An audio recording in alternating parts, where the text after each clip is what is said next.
Bismillahirrahmanirrahim. Assalamualaikum warahmatullahi wabarakatuh. Alhamdulillah, pada kesempatan kali ini saya dan Diandra akan membahas PSAK 61, yaitu tentang akuntansi hibah pemerintah dan pengungkapan bantuan pemerintah. PSAK 61 tentang akuntansi hibah pemerintah dan pengungkapan bantuan pemerintah telah disahkan oleh Dewan Standar Akuntansi Keuangan atau DSAK pada tanggal 18 November 2010. Pernyataan ini tidak wajib diterapkan untuk unsur yang tidak material. Terdapat beberapa istilah yang digunakan dalam PSAK ini.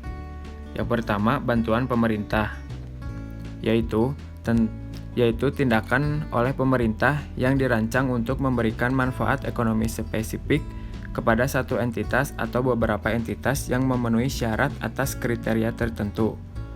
Bantuan pemerintah untuk tujuan pernyataan ini tidak mencakup manfaat yang diberikan secara tidak langsung melalui tindakan yang mempengaruhi kondisi perdagangan umum, seperti penyediaan atau pembangunan infrastruktur di daerah yang sedang berkembang atau pemberlakuan batasan perdagangan terhadap pesaing.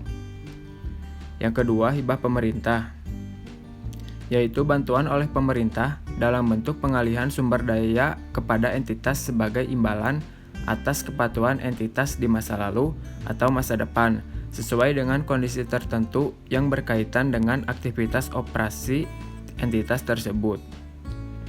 Yang ketiga, hibah terkait dengan aset, yaitu hibah pemerintah yang kondisi utamanya adalah bahwa entitas yang memenuhi syarat harus melakukan pembelian, membangun, atau memperoleh aset jangka panjang lainnya. Yang keempat, yaitu hibah terkait dengan penghasilan, yaitu hibah pemerintah selain hibah terkait dengan aset. Yang kelima, nilai wajar, harga yang akan diterima untuk menjual suatu aset atau harga yang akan dibayar untuk mengalihkan suatu liabilitas dalam transaksi teratur antara pelaku pasar pada tanggal pengukuran. Yang keenam, pemerintah, yaitu mengacu pada pemerintah, instansi pemerintah, dan badan serupa, baik lokal, nasional, maupun internasional. Yang terakhir, yaitu yang ketujuh, pinjaman dapat dimaafkan atau forgivable loans, yaitu pinjaman yang mana pemberi pinjaman menyanggupi untuk membebaskan pembayaran kembali bergantung pada kondisi yang ditentukan sebelumnya.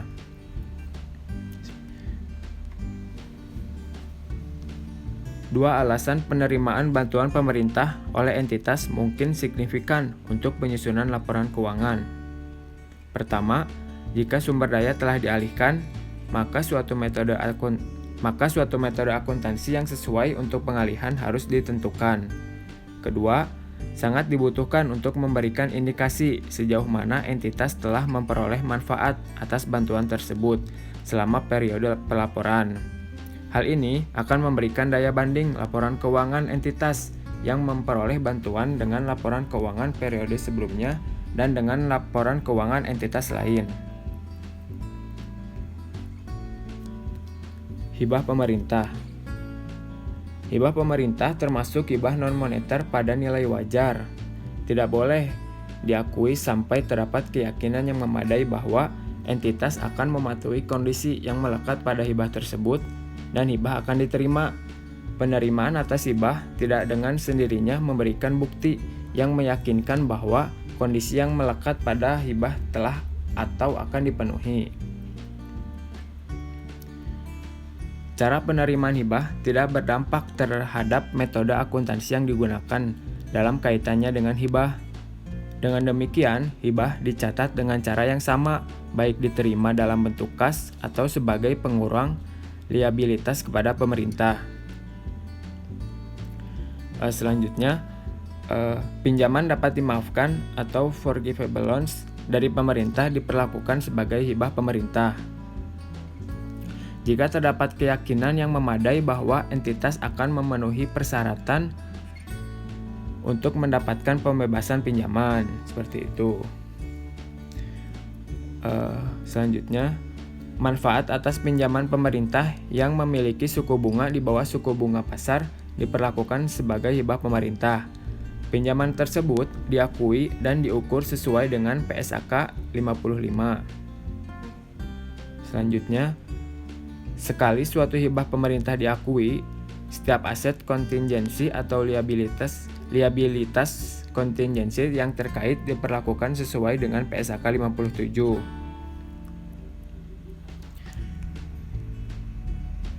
Selanjutnya, hibah pemerintah diakui dalam laba rugi dengan dasar yang sistematis selama periode entitas mengakui sebagai beban atas biaya terkait yang dimaksudkan akan dikompensasikan dengan hibah. Terdapat dua pendekatan umum untuk akuntansi atas hibah pemerintah. Yang pertama, pendekatan modal, di mana hibah diakui di luar laba rugi. Yang kedua, pendekatan penghasilan, di mana hibah diakui dalam laba rugi selama satu atau lebih periode. Selanjutnya, alasan yang mendukung pendekatan modal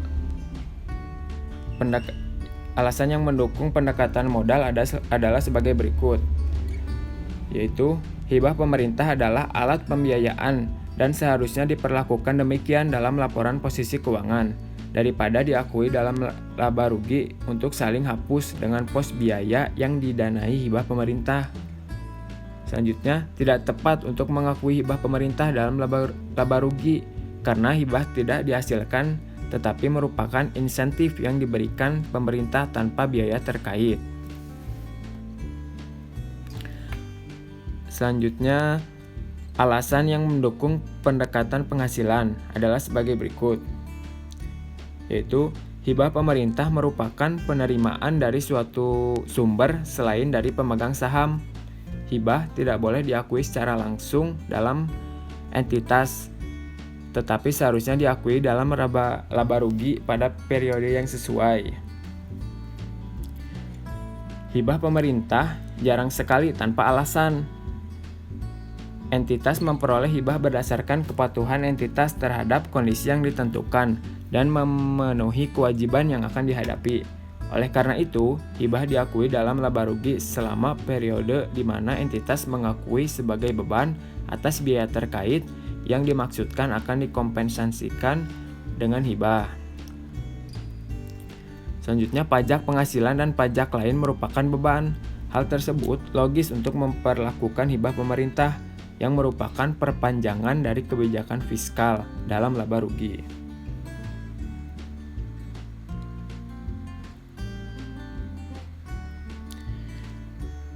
Selanjutnya, hibah pemerintah yang menjadi piutang entitas sebagai kompensasi atas beban atau kerugian yang telah terjadi atau dalam rangka dukungan keuangan segera kepada entitas tanpa biaya-biaya terkait di masa depan diakui dalam laba rugi pada periode hibah tersebut menjadi piutang.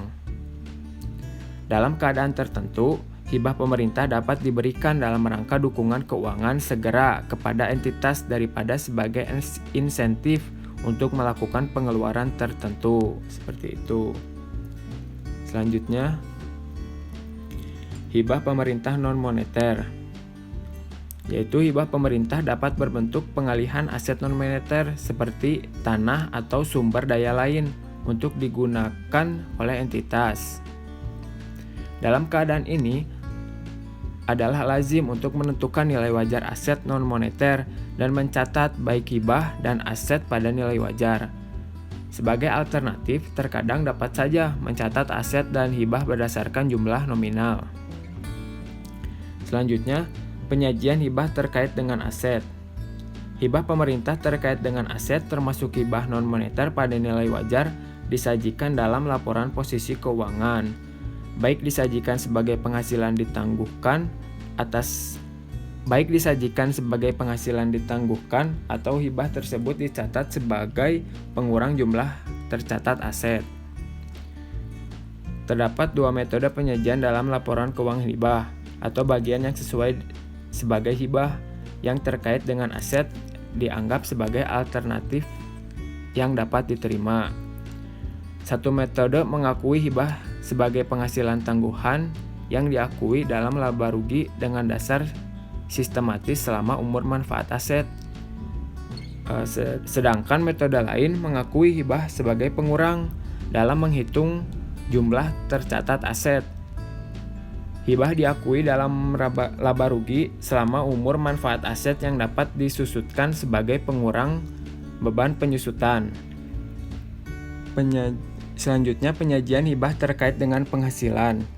Hibah terkait dengan penghasilan disajikan sebagai bagian dari laba rugi, baik secara terpisah atau dalam pos umum seperti penghasilan lain, atau alternatif lain sebagai pengurang dalam beban terkait. Pendukung metode pertama menyatakan bahwa tidak tepat menggabungkan pos penghasilan dan beban secara neto. Selain itu, pemisahan hibah dari beban akan membantu perbandingan dengan beban lain yang tidak dipengaruhi oleh hibah. Pendukung metode kedua menyatakan bahwa beban mungkin tidak akan ditanggung oleh entitas jika hibah tidak tersedia dan penyajian beban tanpa saling hapus dengan hibah akan menyesatkan.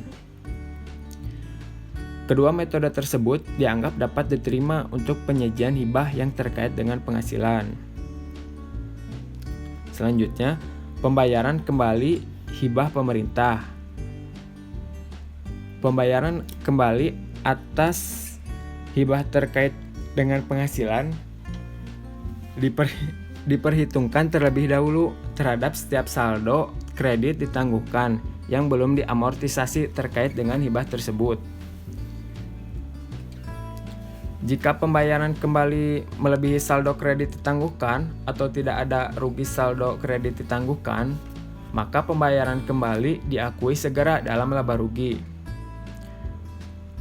Selanjutnya, pembayaran kembali atas hibah terkait dengan aset diakui dengan meningkatkan jumlah tercatat aset atau mengurangi saldo penghasilan tangguhan sebesar jumlah yang dibayar kembali. Seperti itu. Selanjutnya, akumulasi penyusutan tambahan yang seharusnya diakui dalam laba rugi seandainya hibah tidak ada, diakui segera dalam laba rugi.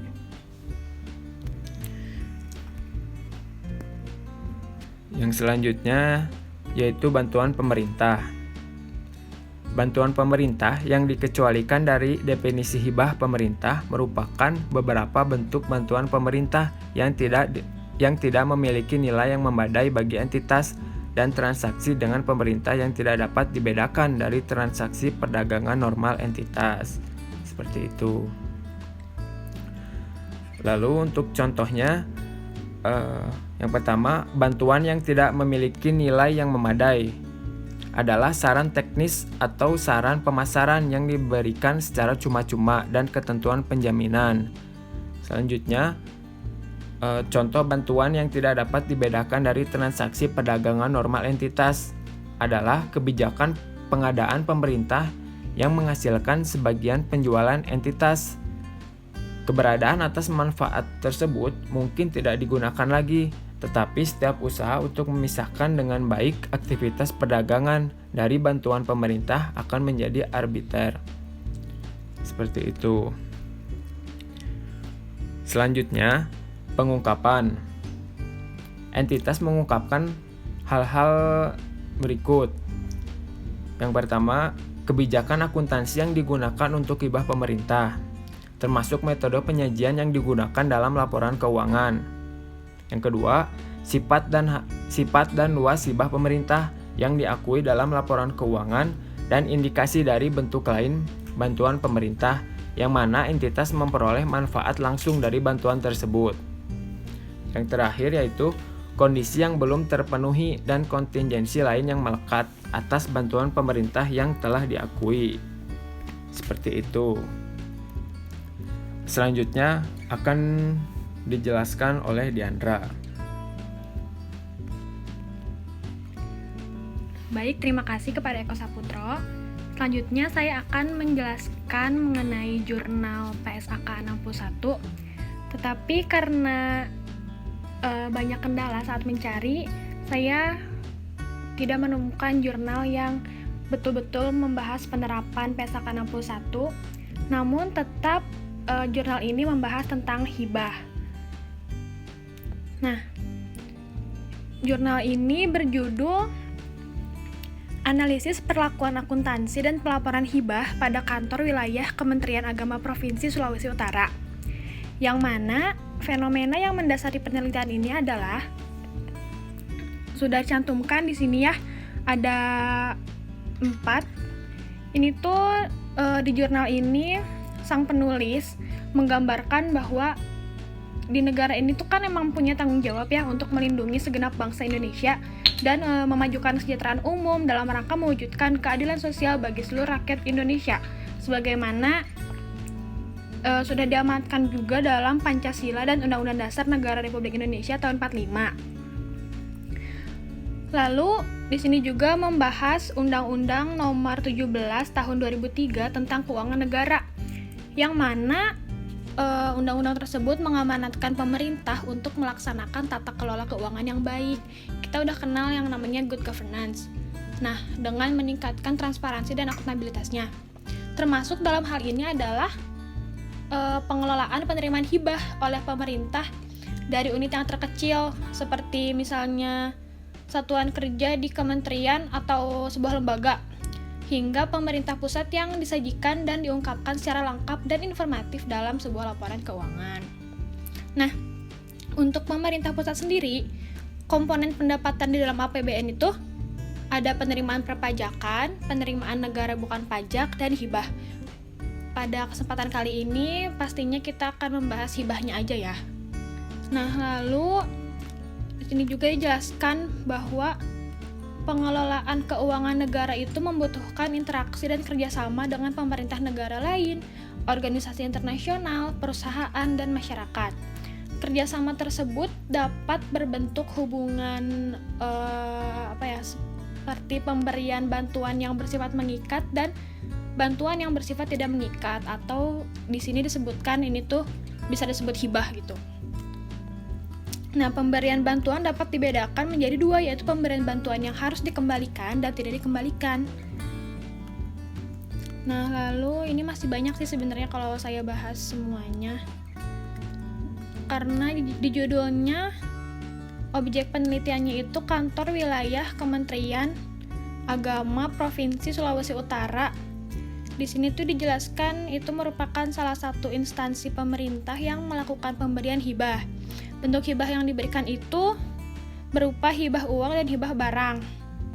Nah, kita langsung aja ke rumusan masalahnya. Di sini sih dicantumkan bahwa rumusan masalahnya itu bagaimana perlakuan akuntansi terhadap pendapatan atas hibah dan belanja atau beban hibah pada kantor wilayah Kementerian Agama Provinsi Sulawesi Utara. Mungkin ini tuh apakah telah sesuai dengan standar akuntansi pemerintah Buletin Teknis nomor 13 tentang hibah. Nah, kan saya di awal udah menjabarkan bahwa ini bukan benar-benar PSAK 61 tapi emang membahas hibah juga karena saat mencari jurnalnya sangat sulit. Nah, di sini tuh ada beberapa teori yang digunakan. Yang pertama itu ada akuntansi pemerintahan. Penulis mengambil kutipan dari Bastian tahun 2010 yang menyatakan bahwa akuntansi pemerintahan merupakan mekanisme teknik dan analisis akuntansi yang diterapkan pada pengelolaan dana masyarakat di lembaga-lembaga tinggi negara dan departemen-departemen di bawahnya, pemerintah daerah, BUMN, BUMD, LSM, dan yayasan sosial pada proyek-proyek kerjasama sektor publik dan swasta. Nah, kalau dijabarkan di sini tuh dapat dipahami bahwa sektor publik sendiri merupakan suatu entitas yang aktivitasnya itu berhubungan dengan usaha untuk menghasilkan barang dan pelayanan publik dalam rangka memenuhi kebutuhan dan hak publik tentunya. Lalu di sana juga ada standar akuntansi pemerintahan yang yang berdasarkan Peraturan Pemerintah Nomor 71 Tahun 2010. Di sana tuh mengemukakan bahwa standar akuntansi pemerintahan itu merupakan prinsip-prinsip akuntansi yang ditetapkan dalam menyusun dan menyajikan laporan keuangan pemerintah. Di sana juga dicantumkan standar akuntansi pemerintahan berbasis akrual. Menurut Peraturan Pemerintah Nomor 71 Tahun 2010 Pasal 1 Ayat 8 yang menyatakan bahwa SAP berbasis akrual itu adalah standar akuntansi pemerintahan yang mengakui pendapatan, beban, aset, utang, dan ekuitas dalam laporan finansial, serta mengakui pendapatan, belanja, dan pembiayaan dalam pelaksanaan anggaran berdasarkan basis yang ditetapkan dalam APBN atau APBD-nya. Lalu langsung ke hibah ini. Di sini nggak ada sumbernya sih, hibah, pengertian hibahnya. Tapi dicantumkan bahwa hibah ini adalah pemberian dengan sukarela dengan mengalihkan hak atas sesuatu kepada orang lain. Atau dalam bahasa Inggris itu bisa disebut grant atau grant. Pembacaannya saya kurang tahu. Dalam jenis kata benda diartikannya ya. Lalu di sini juga dicantumkan bahwa hibah itu terbagi menjadi 2 macam, yaitu hibah berdasarkan bentuknya dan berdasarkan jenisnya. Yang berdasarkan bentuknya itu dibagi lagi menjadi 3. Yang pertama ada hibah uang, lalu hibah barang atau jasa, dan hibah surat berharga. Kalau yang berdasarkan jenisnya, ini tuh seperti bantuan teknik, bantuan proyek, kerjasama teknik, kerjasama keuangan, seperti itu. Lalu ada juga tentang akuntansi hibah, di mana basis akuntansi yang digunakan dalam penyusunan laporan keuangan pemerintah di negara Indonesia itu cash towards accrual. Di sini juga dijelaskan bahwa pendapatan, belanja, dan pembiayaan dalam LRA ini diakui menggunakan basis kas dan basis akrual untuk pengakuan aset, kewajiban, dan ekuitas dalam neraca. Lalu LRA berbasis kas yaitu mengakui pendapatan pada saat kas diterima di rekening kas umum negara atau oleh si entitas pelaporannya, sedangkan untuk belanja diakui pada saat dikeluarkan dari rekening kas umum negara atau entitas pelaporannya. Nah, untuk neraca berbasis akrualnya mengakui bahwa aset, kewajiban, dan ekuitas dana dicatat pada saat terjadinya transaksi atau pada saat kejadiannya berlangsung gitu, atau kondisi lingkungan berpengaruh pada keuangan pemerintah tanpa memperhatikan saat kas atau setara kas tersebut diterima atau dibayar. Lalu di sini juga ada akuntansi pendapatan hibah, yang mana transaksi pendapatan hibah yang terjadi tanpa diterima pada rekening kas umum negara diakui pada saat dilakukan pengesahan atas transaksi pendapatan hibah yang harus dilaksanakan berdasarkan azas bruto. Azas bruto itu di sini sih dicantumkannya dengan membukukan penerimaan bruto dan tidak mencatat jumlah netonya setelah dikompensasikan dengan pengeluaran. Lalu ada juga akuntansi belanja hibah, di mana pada saat terjadinya pengeluaran dari rekening kas umum negara, saat itu juga belanja diakui gitu. Nah, belanja ini diklasifikasikan menurut klasifikasi ekonomi, jenis belanja, organisasi, dan fungsi. Pasal 8 PMK nomor 217 tahun 2014 mengatur si belanja hibah ini tuh dilakukan dalam mata uang asing, ya, yang dilakukan dalam mata uang asing itu dicatat sebesar ekuivalen rupiah yang dikeluarkan dari kas negara. Lalu dicantumkan juga tentang pelaporan. Ini tuh pelaporan merupakan suatu kegiatan yang dilakukan bawahan untuk menyampaikan hal-hal yang berhubungan dengan hasil pekerjaan yang telah dilakukan selama satu periode tertentu. Lalu di sini juga dicantumkan kutipan dari Siegian tahun 2011 tentang pelaporan, yaitu nggak jauh beda sama yang saya jelaskan barusan, di mana pelaporan itu merupakan catatan yang memberikan informasi tentang kegiatan tertentu dan hasilnya disampaikan ke pihak yang berwenang atau berkaitan dengan kegiatan tertentu.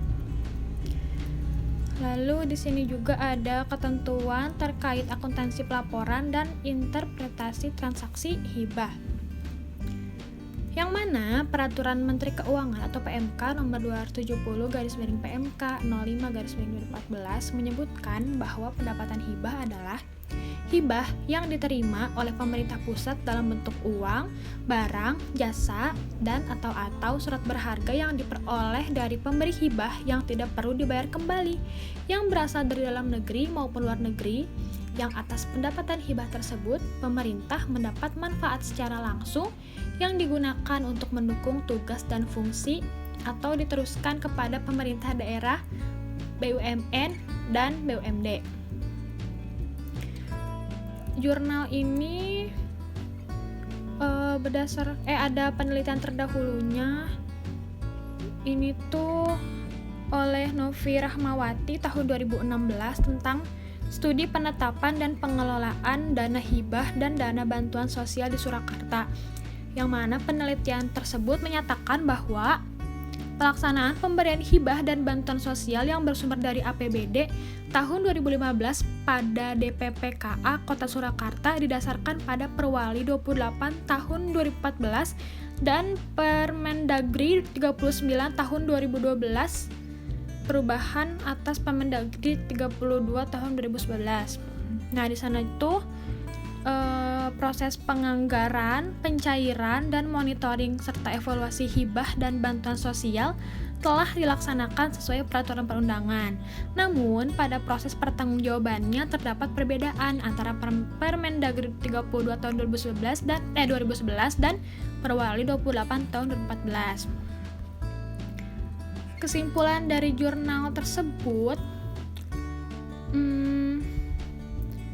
perlakuan akuntansi terhadap pendapatan atas hibah dan belanja atau beban hibah pada kantor wilayah Kementerian Agama Provinsi Sulawesi Utara telah sesuai dengan SAP Buletin Teknis nomor 13 tentang hibah, di mana dalam SAP tersebut menyatakan bahwa perlakuan akuntansi terhadap pendapatan atas hibah dan belanja atau beban hibah harus berbasis akrual. Nah, berarti si Kanwil ini tuh sudah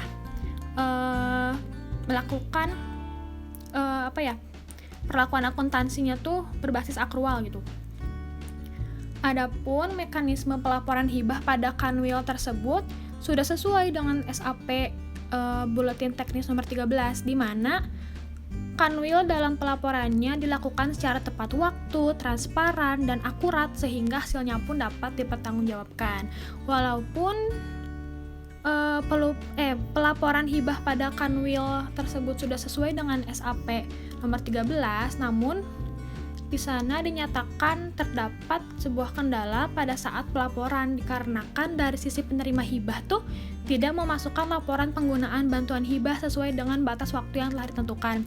Jadi yang saya baca tuh harus ada recheck gitu antara pemberi hibah dan penerima hibah untuk dipastikan bahwa hibah tersebut benar-benar sudah diberikan dan sudah diterima. Biasanya sih yang melengkapinya tuh berupa kwitansi, kalau nggak salah, semoga aja nggak salah. Nah, oleh karena itu, Kanwil tersebut belum bisa mempertanggungjawabkan beberapa bukti laporan penggunaan bantuan yang dikeluarkan selama 1 tahun anggaran kepada pihak Badan Pemeriksa Keuangan pada saat pemeriksaan, yang tadi kekurangan kwitansi dari penerima bantuan itu. Nah, untuk yang kedua, karena saya sangat sulit mencari jurnal yang membahas penerapan PSAK 61, alhamdulillahnya saya mendapatkan materi PSAK 61 ini dari sebuah makalah, yang mana di makalah ini membahas beberapa studi kasus mengenai penerapan PSAK 61. Semoga saja dapat memberikan penerangan yang lebih kepada kita semua, amin. Nah, yang melatar belakangi penulisan makalah yang berjudul PSAK nomor 61 tentang akuntansi hibah pemerintah dan pengungkapan bantuan pemerintah ini ada lumayan banyak juga. Dia mengacu pada undang-undang. Kebanyakan penulis mengacu pada undang-undang. Ada Undang-Undang nomor 1 tahun 2004 tentang Perbendaharaan Negara, ada Undang-Undang nomor 17 tahun 2003 tentang Keuangan Negara, ada Undang-Undang nomor 1 tahun 2004 tentang Perbendaharaan Negara. Ini terulang ya? Oke, maaf. Saya tidak teliti. Dan selanjutnya ada Peraturan Pemerintah nomor 57 tahun 2005 tentang hibah kepada daerah serta penerusan pinjaman dan atau hibah luar negeri. Dan tentunya di sini yang sangat saya syukuri adalah adanya PSAK 61 tentang akuntansi hibah pemerintah dan pengungkapan bantuan pemerintah. Jadi Ini berkaitan ya dengan PSAK 61. Next. Untuk rumusan masalahnya pun tidak jauh berbeda dengan jurnal yang pertama, yaitu bagaimana penerapan PSAK nomor 61 tentang akuntansi hibah pemerintah dan pengungkapan bantuan pemerintah. Oke, sebentar. Kita mau lihat dulu studi kasusnya.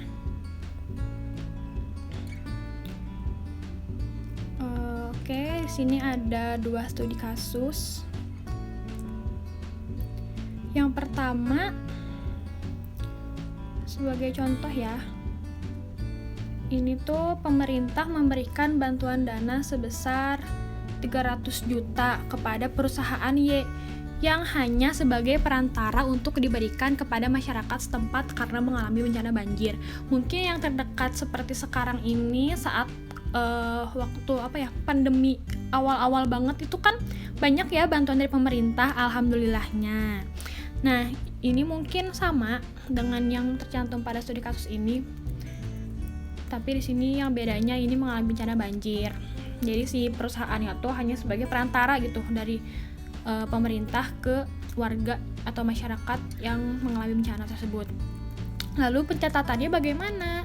Pencatatan yang dilakukan perusahaan Y ini hanya dilakukan pengungkapan di catatan atas laporan keuangan atau CALK, karena pemerintah itu kan mengirimkan dana bantuannya tuh lewat rekening bank perusahaan Y yang kemudian diungkap di laporan CALK pendistribusian bantuan itu kepada masyarakat setempat gitu, yang mana si perusahaannya emang cuman sebagai perantara aja untuk pemerintah membantu masyarakat setempat. Lalu berarti kalau kayak gitu dicatatnya di CALK-nya ya.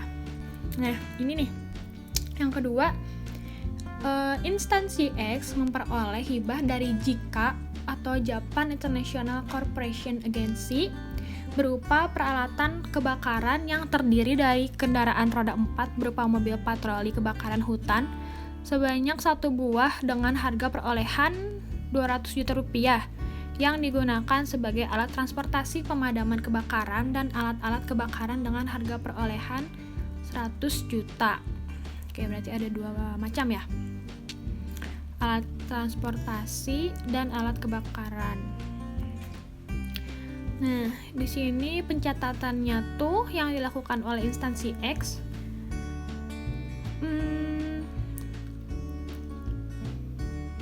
Misalnya di sini dikatakan misalnya penerimaan hibah tersebut di tahun 2005 misalnya, dan baru dilakukan pencatatan di tahun 2012 karena mungkin baru dipakainya tahun 2012 awal. Nah, maka harga perolehan yang tadi dikurangi dengan depresiasi selama berapa tahun nih? 2005 2012. Selama 6 tahun. Misalkan mobil patroli dengan harga perolehan tadi sebesar 200 juta itu depresiasinya 50 juta. Jadi yang dicatat pada 2012 awal itu 150 juta. Sedangkan alat-alat kebakaran dengan harga perolehan 100 juta dan depresiasi misalnya 20 juta selama 6 tahun, maka yang dicatat sesuai nilai wajarnya sebesar 80 juta. Oke, alhamdulillah presentasi dari saya dan Eko telah selesai. Semoga kita semua tidak pernah merasa puas dalam mencari informasi, apalagi pengetahuan seperti ini. Semoga kita selalu ingin mencari tahu agar lebih paham dan lebih bermanfaat bagi kita semua. Terima kasih, mohon maaf apabila ada kesalahan. Wassalamualaikum warahmatullahi wabarakatuh.